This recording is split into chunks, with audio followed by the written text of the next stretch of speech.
გამარჯობათ მედიაკავშირი ობიექტივი პირდაპირ ეთერში მაუწყებლობას აგრძელებს. თქვენ უსმენთ და უყურებთ გადაცემა მემკვიდრეობას. მე ამ გადაცემის ავტორი და წამყვანი ნინო მიქიაშვილი ვარ. დღევანდელ გადაცემაში ნახავთ და მოისმენთ ბატონ ბიძინა ივანიშვილის მიერ 19 წლის წინანდელ დღემდე გაუხმაურებელი ქველმოქმედების კონკრეტულ მაგალითს, დაკავშირებულ ჩვენს საგანძურთან, ხელოვნების მუზეუმის საგანძურთან. ასევე დღევანდელ გადაცემაში ნახავთ, როგორ გამოიყურება ამჟამად შალვა ამირანაშვილის სახელობის ხელოვნების მუზეუმი და აქვე შეგახსენებთ, რა ხდებოდა ამავე შენობაში სულ ახლო წარსულში 19 წლის წინანდელი გაუხმაურებელი ქველმოქმედების თემით დავიწყებ. 3 დღის წინ ჩავწერე პატარა ინტერვიუ ხელოვნების მუზეუმის კურატორთან, საგანძურის კურატორთან, ბატონ გია მარსაგიშვილთან. იგი გვიამბობს, როგორ რა გზით აღმოჩნდა ხელოვნების მუზეუმის საგანძურში ჭედური ხელოვნების ნიმუში, ხატი ღვთისმშობელი ყრმით იმერეთში მდებარე სოფელ ვარძიიდან. ნახოთ ეს პატარა ინტერვიუ. ეს არის იმერეთის ვარძიის ღვთისმშობელი. ამ ხატს საინტერესო ისტორია აქვს ჩვენთან მოსვლამდე, როგორ მოხდა მუზეუმში. 2006 წელი ქალბატონი მოვიდა, მაშინ გურამ აბრამიშვილი განაგებდა ამ განყოფილებას და ქალბატონი ელენე და შესთავაზა, რომ იქნებ მუზეუმმა ეს ხატი შეიძინოსო. თავისთავად ხატი ძალიან საინტერესოა. ამ ქალბატონს ჰქონდა პრობლემა, მისი შვილიშვილი იყო ავად და ოპერაცია ჭირდებოდა. თან გამგზავრების, გერმანიაში ცხოვრების ოპერაციის ფულს ითხოვდა მარტო ის ქალბატონი ამ ხატს. მისი ბაბუა თუ არ ვცდები, იყო სასულიერო პირი და მას შემდეგ რაც სახელმწიფომ საეკლესიო ქონება უპატრონოდ გამოაცხადა, ხატის გადასარჩენად მან ეს ხატი შეინახა ოჯახში. ეს ხატი არის აღწერილი ვრცელ შრომაში ოფის памятников христианства, некоторых храмах и памятников Грузии. Აიქ არის აღწერილი ეს ხატი და ცნობილი იყო ეს ხატი. თავისთავად ხატი არის ძალიან საინტერესო. იცით იყო მაშინ მართალია ეს ხალი ძალიან დიდ თანხას არ ითხოვდა. შეიძლება თქვათ რა თანხა მოითხოვა? $9,000 ოპერაციის ფული მხოლოდ.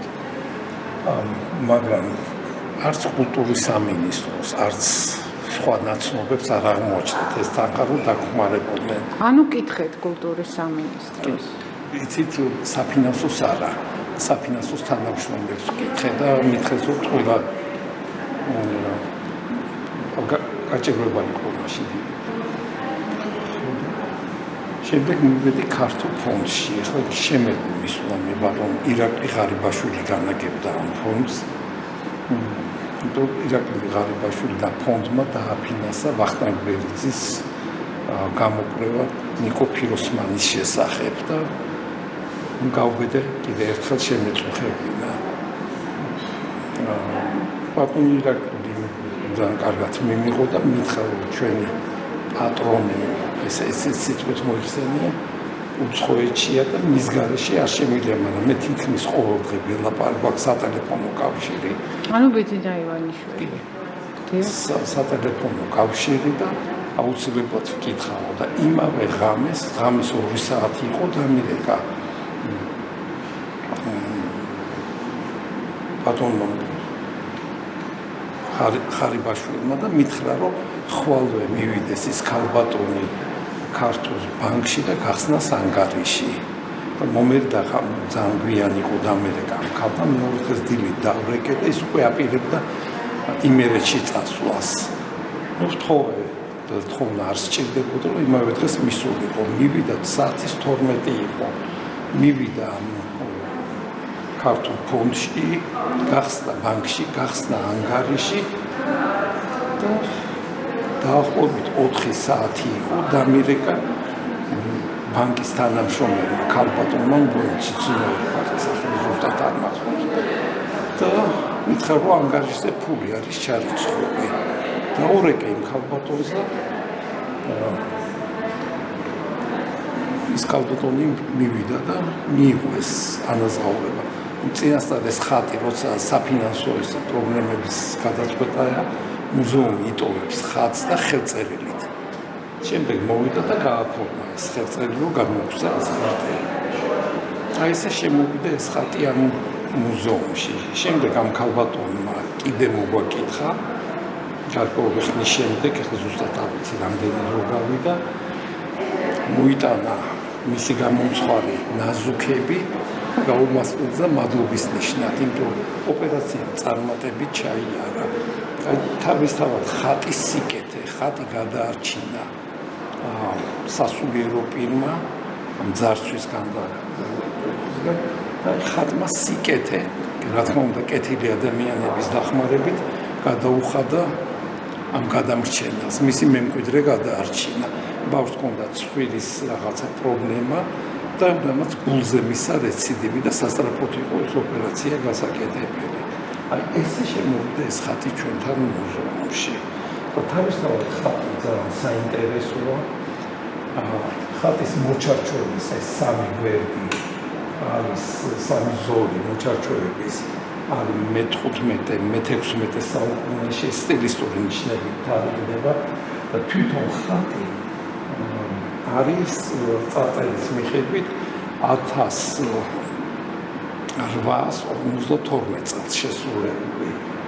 და ლოცვაც არის, დამკვეთი არის საკმაოდ მაღალი სასულიერო პირი, არქიმანდრიტი პერონისა ივანიკოსი.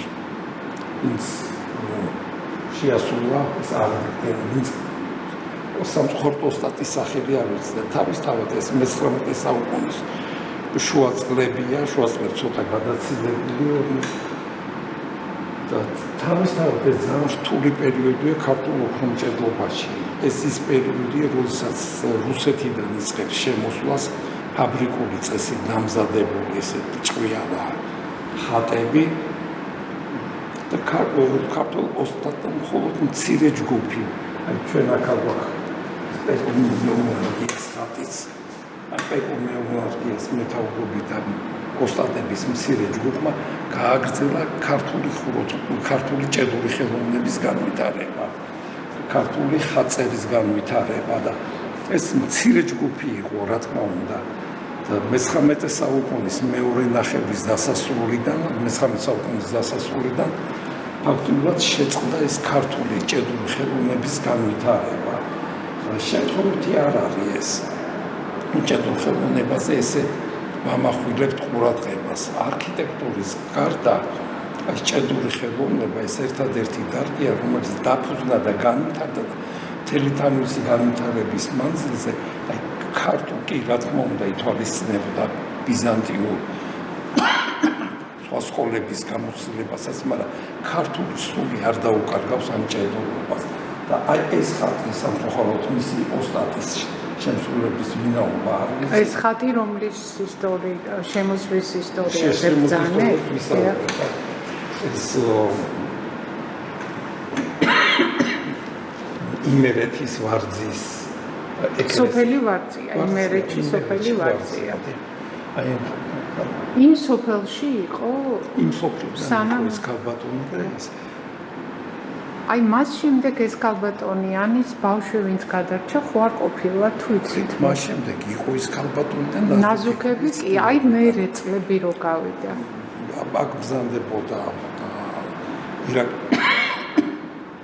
ღარიბაშვილი და მე ვხარი ესე ნაზუქები მოიტანა და საყვედურებდა მე რატო არ შემახვედრე. და როგორც პრემიერ-მინისტრი რო იყო მობრძანებული, აი თუ შეახსენეთ ან თვითონ თუ ახსოვთ. პრემიერ-მინისტრი იყო მობრძანებული, დაკავშირებული იყო ის ხელნაწერის გადმოცემასთან. იონე ზოსიმეს ხელნაწერის წინმაღალი საჩუქრის გადმოცემასთან იყო დაკავშირებული. აი მაშინ ბრძანდებოდა და საყვედური მივიღე ნაზუქებზე. და ბატონო გია, აი ეს ისტორია, რაც თქვენ ახლა კამერის წინ მიამბეთ, როდესმე თუ ყოფილა საჯაროდ ცნობილი რომელიმე მედია საშუალებაში გასული? არა მგონია მე არ გამიგე არც მე არ გამიგე ბედნიერი ვარ პირველად ჩემგან გაიგებს ძალიან სასიამოვნოა და ეს თვითონ ქართულ ფონდის კიდე დამსახურება და თავის გამოჩენა არ უნდა და მუზეუმს არაერთი დახმარება გაუწია ამ ფონდმა თუნდაც ის მუზეუმის თანამშრომლებს ხელფასზე დანამატი გაუკეთა რომელ წლებში იყო ეს დანამატი ადრე იყო ძალიან გაჭირვებული პერიოდი იყო მაშინ როდესაც ზედამხედველის ხელფასი იყო 35 ლარი მაშინ შედარებით ახალი შემოსული იყო აი მაშინაც ქართულმა ესეთი მე გითხარით უკვე ეს იონე ზოსიმეს არაერთი ექსპედიცია დააფინანსა ჩვენი მუზეუმის ყვირილის ხეობაში ამ ფონდმა კიდევ ფიროსმანის ორი ნამუშევარი გადაცა საჩუქრად შეგახსენებთ ბიძინა ივანიშვილმა ხელოვნების მუზეუმს რის შესახებაც თავის დროზე მეც და ყველა ტელევიზიამ გააკეთა სიუჟეტი მე გადაცემა გავაკეთე ეს იყო ვიდეო მასალა რომელიც ნახეთ ეს იყო შალვა ამირანაშვილის სახელობის ხელოვნების ოქროს ფონდში გადაღებული ვიდეო მასალა ახლა მინდა წარმოგიდგინოთ ხელოვნების მუზეუმის შუა საუკუნეების ქართული რელიეფური სკულპტურის ნიმუშები რომელსაც მე დავარქვი ქვის საგანძური ვნახოთ ვიდეო კადრები და ვნახოთ როგორ გამოიყურება დღეს ხელოვნების მუზეუმის კონკრეტული სივრცე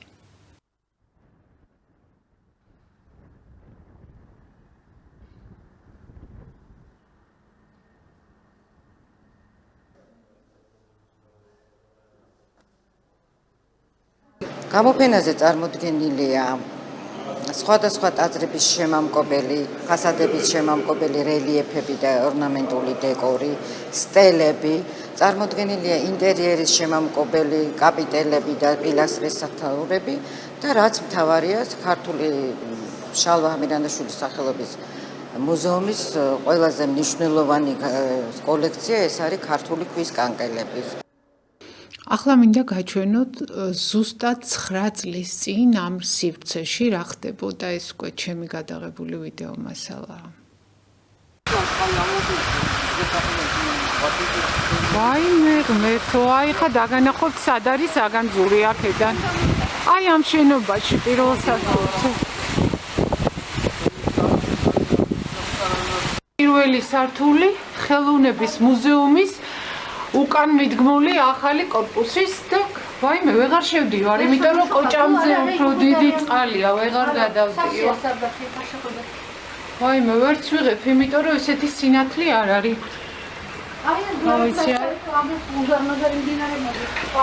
ვაიმე. რამდენი დღეა რაც ესეთი? 6 დღეა? სარდაფებში საიდან ჩადის წყალი? ვაიმე, ღმერთო, ეს რა ხდება?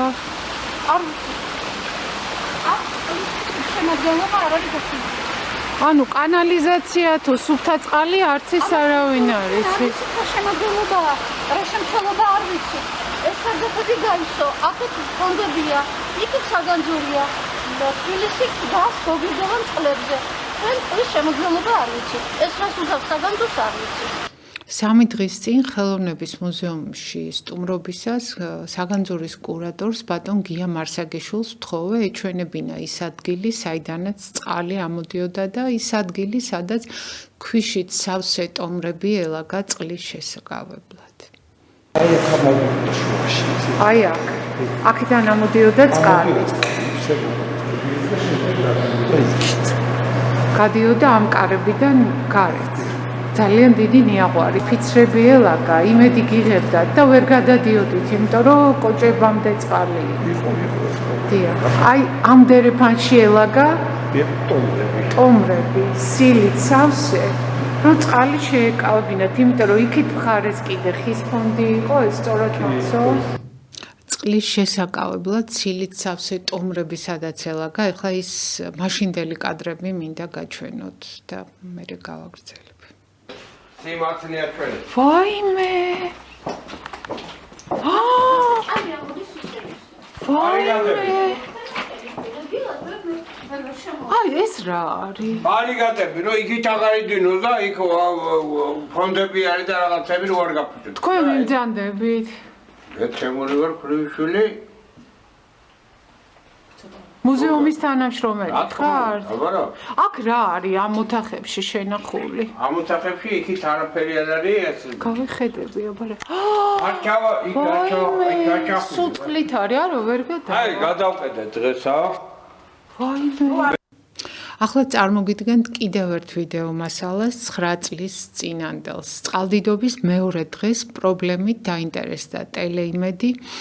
მეც მათთან ერთად შევედი ხელოვნების მუზეუმში. იმ დღევანდელი ჩემი გადაღებული მასალა მინდა ახლა წარმოგიდგინოთ, რათა ნახოთ როგორი იყო ეროვნული მუზეუმის დირექციის მიდგომა ხელოვნების მუზეუმში არსებული პრობლემისადმი. ნახოთ 2016 წლის 17 ნოემბერს გადაღებული ვიდეო მასალა.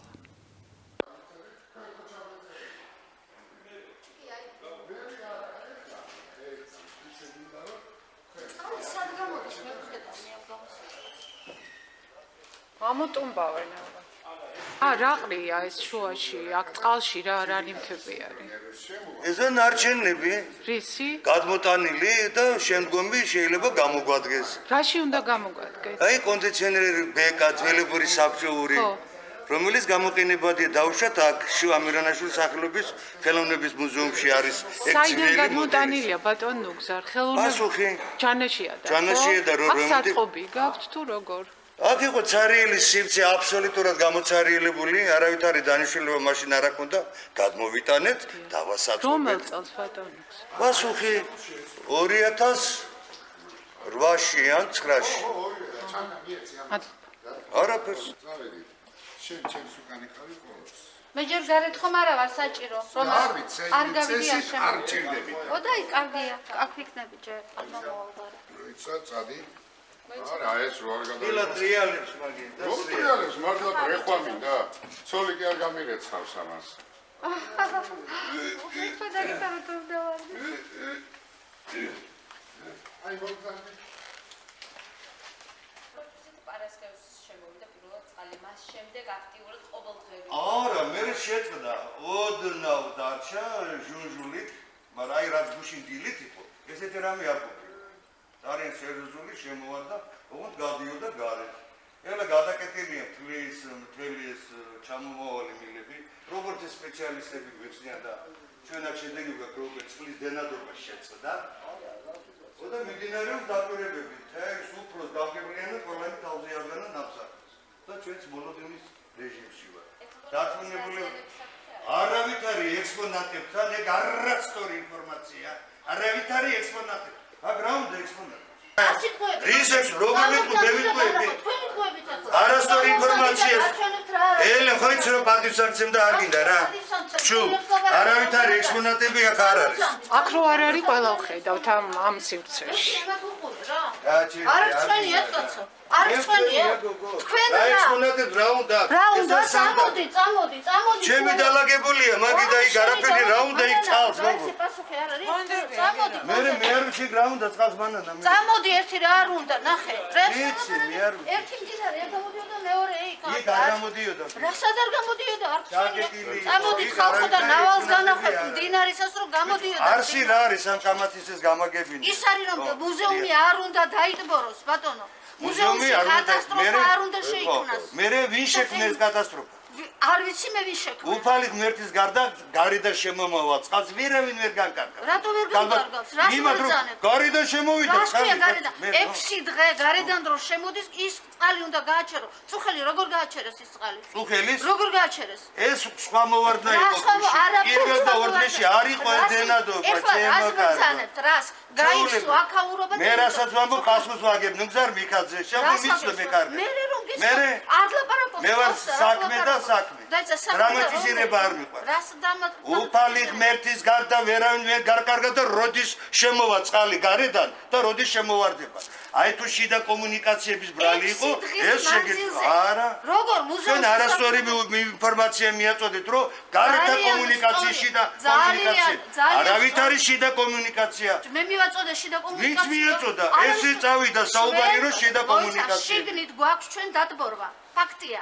და არაფერი ეცდება ამისთვის. და მიდიოდა მდინარე. დიახ, იმათ არასწორი ინფორმაცია. არასწორი შიდა ისინი ვაილე ენას დამებად მუზეუმი დაიდბორა. დაიწყორა გარედან ენა იმიტომ გებმათ რომ მართალი არ ახავთ თქვენ. ის გარედან რო შემო. რითი? რითი? შესაბამისად სამსახურება გადაკეტა და დილიდან წავწი აქ. გუშიდან დაიწყეს. 6 არაფერი, მანამ დარვა იძულეს. რას ქვია ჩვენ შაბათიდან მერის ცხელი ხაზი რომლის გადამოწმება без პრობლემ შეიძლება. შეიძლება. გაიჩინა მერე თაცმიდა კწანის სამსახურის შესაბამისი. აბა მოატრიალეთ. მოდიოდენ, ერთმანეთს საბრალებდნენ. დარიკო შვის ბატონო არაფერი, მანამ მერიიდან წუხელი 7 საათზე საგანგებო დავალება არ მიიღეს, რომ მიხედავთ ეხლავეო, მოვიდნენ კეთილი ინებს და მაშინ გადაკეტეს. ხელოვნების მუზეუმის ახალი კორპუსის ქვედა ნაწილი წყლის ცისტერნად იყო გადაქცეული. ამჟამად ჩვენ ვხედავთ იქ უფრო დაბალი დონის წყალს, იმიტომ რომ ის გადაკეტილი მილი სუსტად არის გახსნილი და წყალი ნაკლებად შემოედინება.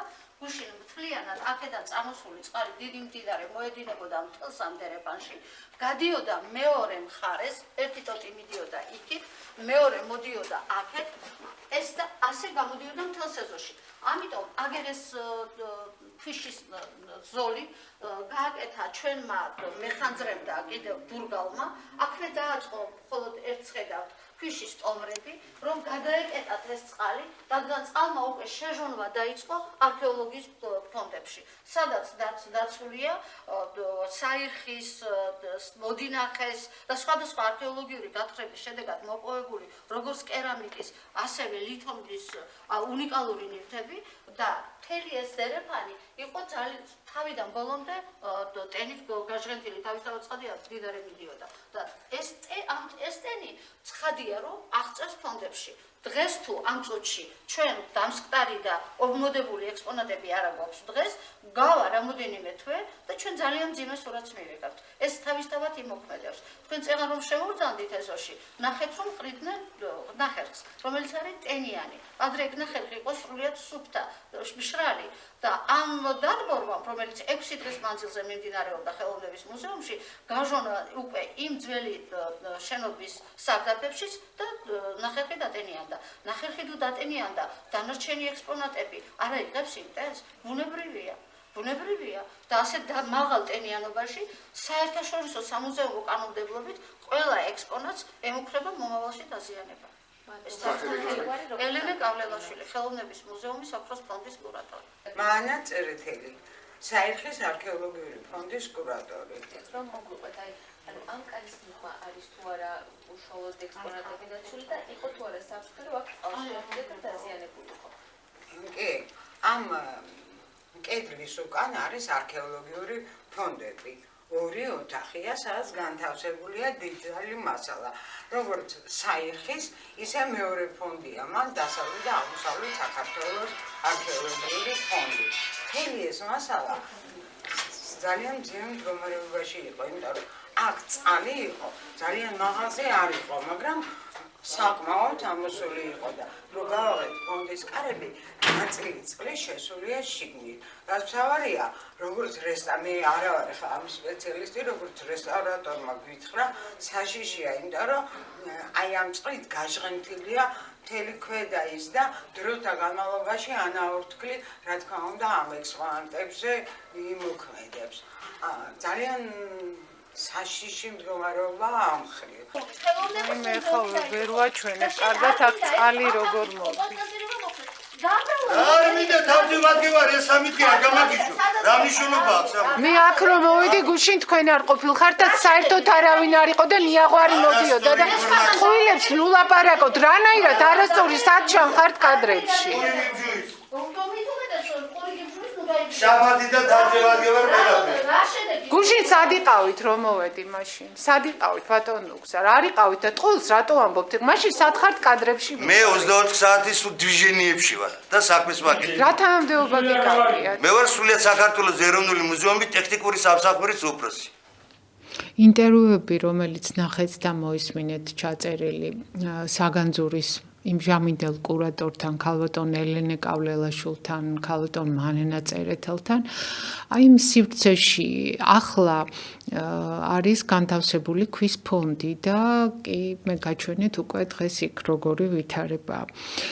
ჩემი აზრით, აი ახლა წარმოდგენილი ვიდეო მასალიდანაც მკაფიოდ ჩანს, რომ ხელოვნების მუზეუმს მიზანმიმართულად ანადგურებდნენ, პრობლემას არ აგვარებდნენ, რის შედეგადაც ვითარება რთულდებოდა, მუზეუმის შენობის მდგომარეობა მძიმდებოდა, როგორც შენობის ისტორიული ნაწილის, ისე 80-იანი წლების კორპუსის, ანუ იმ კორპუსის, სადაც გადაღებული კადრები ჩვენ ახლა ვნახეთ. შენობის ბუნებრივია მოქმედებას ასევე გააგრძელებდა ეროვნული მუზეუმის დირექტორი დავით ლორთქიფანიძე თავის გუნდთან ერთად კულტურის მინისტრის თანამდებობაზე ქალბატონი თია წულუკიანი რომ არ მოსულიყო. ამას ვამბობ იმიტომ, რომ ყველა მინისტრთან და ყველა პრემიერ-მინისტრთან ის აგვარებდა და დღესაც ცდილობს მოაგვაროს საქმეები და ძველებურად გააგრძელოს საქმიანობა, როგორც წულუკიანის მინისტრობამდე იყო.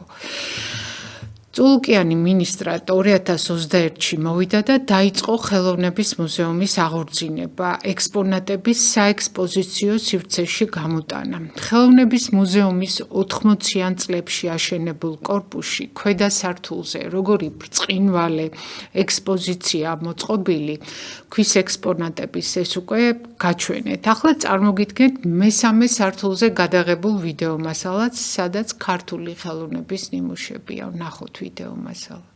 2021 წელს პირადად მინისტრი თეა წულუკიანის ინიციატივით დაიწყო ამ შენობის რეკონსტრუქცია. აქ გაკეთდა ფონდსაცავები, საგამოფენო დარბაზები, საკონფერენციო დარბაზი, ძალიან მნიშვნელოვანი მოვლენაა, მე ესე ვფიქრობ, იმიტომ რომ ამდენი წელია ხელოვნების მუზეუმი ვერ იღებს დამთვალიერებელს და წარმოიდგინეთ, რომ დღეს აი უკვე შესაძლებელია ამ კორპუსში მოსვლა და გარკვეული კოლექციების ნახვა. ერთ-ერთ საგამოფენო დარბაზში, სადაც გამოფენილია 1930 წლების ქართული ხელოვნება, წარმოდგენილია ნიკო ფიროსმანის 3 ნამუშევარი პანო, რომელიც ძალიან დიდი ხანია დამთვალიერებელს არ უნახავს. დაახლოებით 40 წელია და სწორედ აი ამის რესტავრაცია იქნა შესაძლებელი. ნიკო ფიროსმანაშვილთან ერთად გამოფენილია გიგო გაბაშვილის და მოსეთოიძეს თითო ნამუშევარი და გადავდივართ აი პარიზის სკოლაზე, აი მწყინვალე პლიადაზე, რომელიც ყველასათვის ცნობილია და ყველასათვის მონატრებულია და დღეს ამ სივრცეში ლადო გუდიაშვილი, დავით კაკაბაძე, შალვა ქიქოძე, სიდამონ ერისთავი, ელენე ახვლედიანი, ქეთევან მაღალაშვილი, კირილე ზდანევიჩი ელოდება დამთვალიერებელს. ახლა ვნახოთ და მოვისმინოთ მომდევნო სართულზე რა ხდება.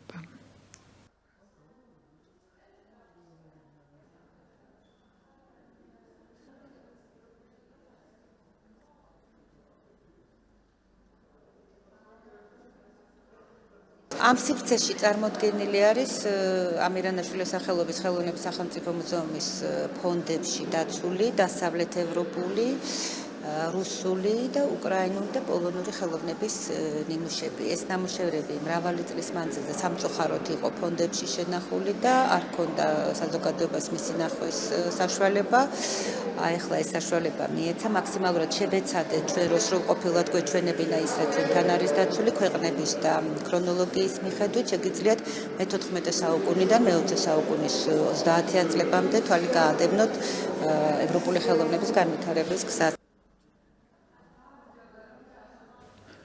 შალვა ამირანაშვილის სახელობის ხელოვნების სახელმწიფო მუზეუმის დირექტორს ბატონ ნიკა ახალბედაშვილს მოусმინოთ. მრავალწლიანი მოლოდინი დასრულდა ხელოვნების მუზეუმში და დღეიდან ყველამ ერთად შეგვიძლია ვიამაყოთ იმ მუდმივ მოქმედი გამოფენებით, რომელიც საქართველოს კულტურისა და სპორტის სამინისტროს ხელშეწყობით გაიხსნა. განსაკუთრებული ახლად გახსნილი გამოფენები, ვინაიდან ხელოვნების მუზეუმის უნიკალური ექსპონატები, რომელიც სოფლიოს წამყვან მუზეუმებს დაამშვენებდა, წლების მანძილზე ფონდებში ინახებოდა, რადგან საექსპოზიციო სივრცე არ არსებობდა მათ გამოსაფენად. შალვა ამირანაშვილის სახელობის ხელოვნების სახელმწიფო მუზეუმისა და მუზეუმის თანამშრომლების სახელით მინდა განსაკუთრებული მადლობა გადაუხადო ქალბატონ თეა წულუკიანს, ვისი ინიციატივითა და გვერდში დგომით ჯერ სრულად გარემონტდა ხელოვნების მუზეუმის მეორე კორპუსი, ხოლო შემდგომ კი განახლებულ სივრცეში გამოფენები გაიხსნა. გამოფენაზე მოსული დამთვალიერებელი იხილავს ფიროსმანის როგორც ცნობილ, ასევე ისეთ ნამუშევრებს, რომლებიც 50 წელზე მეტია საცავებში ინახებოდა. სტუმრები ასევე ნახავენ ლუკას კრანახის, ვასილი კანდინსკის, იაკობ რუისდალის, როდენის და ბევრი სხვა ცნობილი შემოქმედის ნამუშევრებს.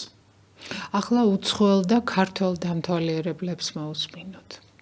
I'm really impressed to see what I've seen here.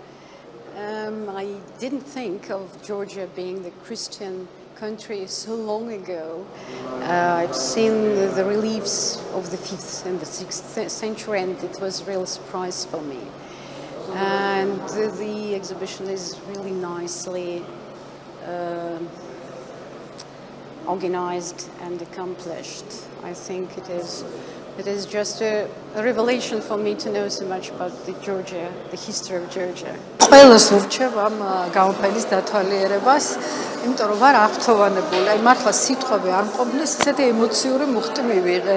აი არაჩვეულებრივი ჩვენი საგანძური ყველაფერი და თან ექსპოზიცია არის, ну აი არ ვიცი, არაჩვეულებრივი. რა ვიცი, აი საერთაშორისო სტანდარტების და კიდევ უკეთესი მე მგონი. ჩვენი რადიო მსმენელისთვის ვიტყვი იმას, რომ უცხოელი დამთვალიერებელი, როცა საუბრობდა ტიტრები ქართულად გადიოდა, იგი მოხიბლული იყო ნანახით და ამბობდა, რომ ბედნიერია, რომ ასე ახლოს გაიცნო საქართველოს ისტორია და ნახა უძველესი ექსპონატები. ახლა ბატონი შალვა ამირანაშვილის ოჯახის წევრის, მისი უფროსი შვილის მეუღლის, აკადემიკოს ქალბატონ ლია მელიქიშვილის შეფასება მოვისმინოთ. ეს არის დიდი ღირებულება საქართველოსთვის, რაც დღეს აქ მე ვიხილე. წარმოუდგენელი იყო ჩემთვის, რომ ასეთი გამოფენა დამხდებოდა. კი ვოცნებობდი რაღაც სასწაულზე, მაგრამ ყოველგვარ მოლოდის გადააჭარბა. მე თავი მგონია რომელიღაც ევროპის მუზეუმში და ვარ ძალიან კმაყოფილი, როგორც ელემენტარულად ჩვეულებრივი ქართველი მოქალაქე. განახლებული მუზეუმი გაიხსნა გასული წლის ოქტომბერში. ეს ვიდეო მასალაც მუზეუმში, განახლებულ მუზეუმში გადაღებული, მაშინ ჩაიწერეს. მე ეს ვიდეო მასალა კულტურის სამინისტროს Facebook გვერდიდან ჩამოვტვირთე და ჩემი შეხედულებისამებრ დავანაწევრე და ისე წარმოგიდგინეთ. თქვენ ნახეთ ქართული და უცხოური ხელოვნების ნიმუშები, რაც მუზეუმის ორ სართულზეა განლაგებული. ხელოვნების მუზეუმის 80-იან წლებში აშენებულ კორპუსში, რომელიც დავით ლორთქიფანიძეს საწყობად ჰქონდა გადაქცეული.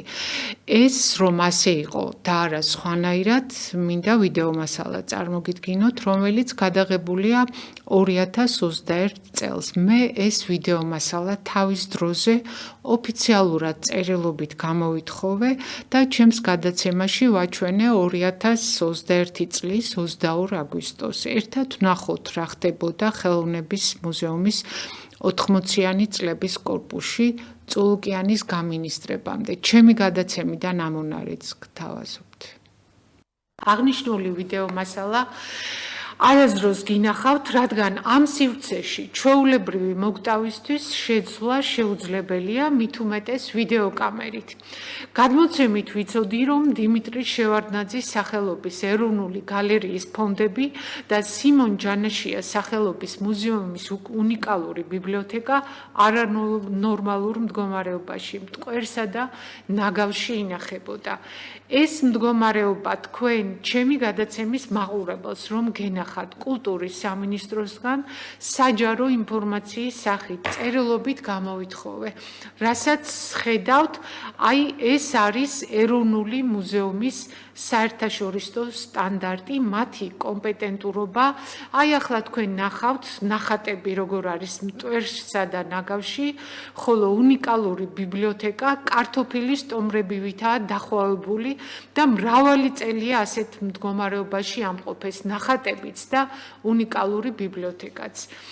როგორც საერთაშორისო, ისე ეროვნული სტანდარტის მიხედვით ექსპონატების შესანა შესანახად სპეციალური კლიმატური პირობების დაცვა აუცილებელი, რომ კულტურული მემკვიდრეობა აი ეს არის ახლა რასაც ეკრანზე ხედავთ, ეს არის ეროვნული მუზეუმის, უფრო სწორად სიმონ ჯანაშიას სახელობის მუზეუმის უნიკალური ბიბლიოთეკა, აი ესე დაყრილი და ტომრებში ჩაყრილი და მრავალი წელი აი ასეთ მდგომარეობაშია და აი ამას ეძახიან საერთაშორისო სტანდარტს.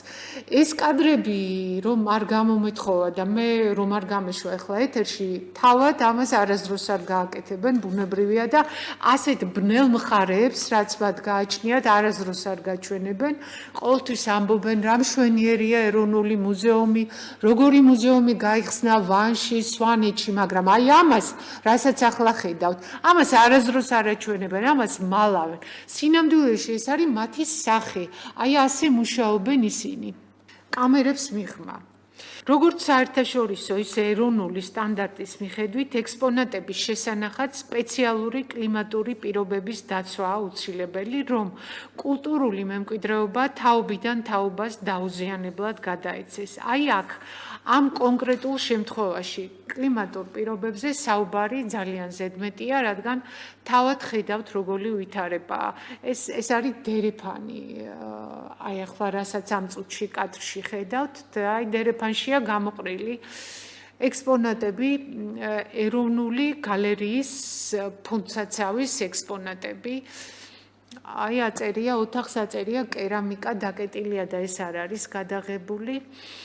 გადაცემა, რომელშიც წარმოვადგინა ეროვნული მუზეუმის პროფესიონალიზმისა და კომპეტენტურობის ამსახველი ფაქტები, დასასრულს მიუახლოვდა. ახლა კიდევ გადრის კადრებში ეს უკვე ქანდაკებების ფონდია და ბარემ მინდა ესეც ნახოთ და მერე დავასრულოთ გადაცემა. შენობა ახლა, რომელსაც ახლა ხედავთ და სადაც გალერეის ფონდებია განთავსებული, ეს არის ხელოვნების მუზეუმის კუთვნილი შენობა, 80-იან წლებში აშენებული შენობა, რომელიც კი არ გაარემონტეს, მწყობში კი არ მოიყვანეს. ამის ნაცვლად გავიდნენ იქ გვერდზე და სასტუმროს შენობის რემონტში დახარჯეს ფული და იქ ლამობდნენ ამდენი ხანი ხელოვნების მუზეუმის ფონდების გადატანას. აი ამ შენობაში კი, რომელიც მუზეუმის კუთვნილია, ხელი თითითიცი არ დააკარეს, შეიტანეს გალერეის ფონდები, გამოიტანეს ეროვნული გალერეიდან და დაალაგეს აქ სხვადასხვა სართულებზია ეს ფონდები. არც კლიმატ კონტროლია, გაყვანილობაც საშინელ მდგომარეობაშია, მტვერია, ნაგავი როა თავადაც ნახეთ და ახლაც ხედავთ რა მდგომარეობაა და ამ დროს ტელევიზიით გამოდიან და საუბრობენ, რომ ეროვნული გალერეა საერთაშორისო სტანდარტების შესაბამისად არის მოწყობილი და ნახველი იქ რო შევა, გამოსვლა აღარ მოუნდება. სინამდვილეში აი ეს ეროვნული გალერეის ფონდები რა მდგომარეობაშია, ნახეთ და თვითონ ეროვნულ გალერეაში წყალი რომ ჩამოდის, კედლები რომ დაზიანებულია და ბოთლებია შემდგარი ეროვნული გალერეის სამუშაო სივრცეში, ესეც საკუთარი თვალით მაქვს ნანახი და ძალიან ვეცდები მოგვიანებით ეს კადრებიც წარმოვადგინო და გაჩვენოთ რა ვითარებაა და თითქმის დასრულდა კადრები, რომელიც პირველად ნახა ობიექტივის მაყურებელმა, აი ეს არის ეროვნული გალერეის ფონდები, ნახატები, ხედავთ რა მდგომარეობაში როგორ და რანაირად არის განთავსებული და შენახული მრავალი წლის განმავლობაში.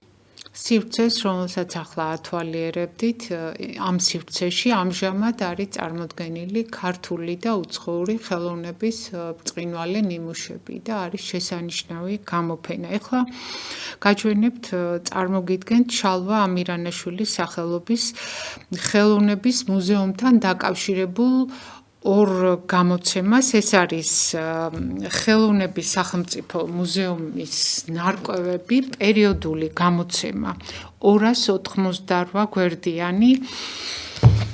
შალვა ამირანაშვილის სახელობის საქართველოს ხელოვნების სახელმწიფო მუზეუმის ყოველწლიური ჟურნალი ნარკვევები გამოიცემოდა 1995-2005 წლებში, რითაც აღსრულდა ხელოვნების მუზეუმის დაარსების მოამაგეთა დიმიტრი შევარდნაძისა და შალვა ამირანაშვილის, ასევე მათ თანამოღვაწეთა არაერთწლიანი ოცნება. მასში იბეჭდებოდა მუზეუმის მეცნიერ თანამშრომელთა სტატიები, მუზეუმის ხელნაწერთა მემუარულ ფონდში დაცული საარქივო მასალა, ღვაწლმოსილ მეცნიერთა გამოუქვეყნებელი ნაშრომები და საქართველოში სახელოვნებაცოდნეო დარგის დამკვიდრება განვითარების ამსახავი ისტორიული დოკუმენტები. 2005 წელს ახალი ინსტიტუციის მუზეუმთა გაერთიანების ეროვნული მუზეუმის შექმნის შემდგომ ნარკვევების გამოცემა შეწყდა. სიმბოლურია, რომ მისი აღდგენა უკავშირდება ქართული სახელოვნებაცოდნეო სკოლის ერთ-ერთი ფუძემდებლის 1952-75 წლებში ხელოვნების მუზეუმის დირექტორის შალვა ამირანაშვილის ნათელ ხსოვნას. ამ ჟურნალის ნომერში იბეჭდება 2024 წლის 26-27 მარტს ხელოვნების მუზეუმში ჩატარებულ აკადემიკოს შალვა ამირანაშვილის დაბადების 125 წლის საიუბილეო თარიღისადმი მიწყვნილ სამეცნიერო კონფერენციაზე მუზეუმის მეცნიერ თანამშრომელთა მიერ წაკითხული მოხსენებები. მე ამ კონფერენციაზე გახდით, ვიდეო მასალაც წარმოგიდგინეთ თავის დროზე, შესანიშნავი საინტერესო მოხსენებები იყო და მე როგორც ერთი რიგითი ქართველი და გადაცემა მემკვიდრეობას წამყვანი უაღრესად მოხარული ვარ, რომ ეს მოხსენებები დაიბეჭდა და ისევ აღდგა ნარკვევების გამოცემა, რომელიც ეროვნული მუზეუმის შექმნის შემდეგ შეწყდა, როგორც მოისმინეთ და ეს ფაქტია და ამას ვერავინ უარყოფს და მეორე გამოცემა მინდა წარმოგიდგინოთ ახლა. შალვა ამირანაშვილის სახელობის ხელოვნების მუზეუმის კატალოგია, 363 გვერდიანი კატალოგია, რომელიც მანამდე არასდროს არ გამოცემულა ხელოვნების მუზეუმში მისი არსებობის მანძილზე და ესეც პირველად მოხდა და ამის გამოც ძალიან მოხარული და მადლიერე ვარ. როგორც ერთი, ისე მეორე გამოცემა, ორივე გამოცემა, ისევე როგორც მანამდე გამოსული არაერთი გამოცემა არის ესეც კულტურის ყოფილი მინისტრის ქალბატონ თია წულუკიანის ხელშეწყობით დაბეჭდილი და გამოცემული. შეგახსენებთ და ვინც არ იცით, გეტყვით, რომ შალვა ამირანაშვილის სახელობის ხელოვნების მუზეუმი მდებარეობს გუდიაშვილის ქუჩის პირველ ნომერში, პუშკინის სკვერთან ახლოს. მუზეუმი მუშაობს ყოველ დღე ორშაბათის გარდა. ზრდასრული ადამიანისთვის ბილეთი ღირს 15 ლარი. ამ ქვეყნის მოქალაქეებისთვის, უცხოელებისთვის შედარებით ძვირია. პენსიონერისთვის, სტუდენტისა და მოსწავლისთვის ბილეთის ფასი არის 2 ლარი. მე ეს დეტალები საგანგებოდ ჩემი გადაცემის მაყურებლისთვის გავარკვიე. დარწმუნებული ვარ, ძალიან ბევრი ადამიანი წავა და ნახავს ამ შთამბეჭდავ გამოფენებს და ხელოვნების მუზეუმს აღორძინებულს. თუ ოდნავ საშუალება გაქვთ, არ დაიზაროთ, დაათვალიერეთ იქაურობა. მე ეს გავაკეთე 17 იანვარს და დღემდე შთაბეჭდილებების ქვეშ ვარ. ჩემთვის განსაკუთრებით შთამბეჭდავი იყო შუა საუკუნეების ქართული რელიეფური სკულპტურის ნიმუშები, რომელსაც მე დავარქვი ქვის საგანძური. გადაცემა მემკვიდრეობა დასასრულს მიუახლოვდა. შეგახსენებთ, რომ გადაცემა დავიწყე 19 წლის წინანდელი გაუხმაურებელი ქველმოქმედებით და ვაჩვენე ინტერვიუ ბატონ გია მარსაგიშვილთან, საგანძურის კურატორთან, ხელოვნების მუზეუმის საგანძურის კურატორთან, რომელმაც გვიამბო ერთი კონკრეტული ხატის ისტორია, თუ როგორ მოხდა იგი მუზეუმში და როგორ შეიძინა იმერეთიდან ჩამოსული ქალბატონისგან ქართულ და გადაცა მუზეუმს, შეწირა მუზეუმს. შემდეგ წარმოგიდგინეთ, გაჩვენეთ რა ხდება ამჟამად ხელოვნების მუზეუმში, აღორძინებულ მუზეუმში და რა ხდებოდა 2021 წლამდე იქ როგორი ვითარება იყო, გაჩვენეთ 9 წლის წინ ჩემი გადაღებული კადრები. გადაცემა მემკვიდრეობა დასასრულს მივახლოვ და კიდევ ერთხელ გეტყვით და შეგახსენებთ, რომ მე ვარ ამ გადაცემის ავტორი და წამყვანი ნინო მიქიაშვილი და გემშვიდობებით მომდევნო გადაცემამდე კარგად ბრძანდებოდეთ.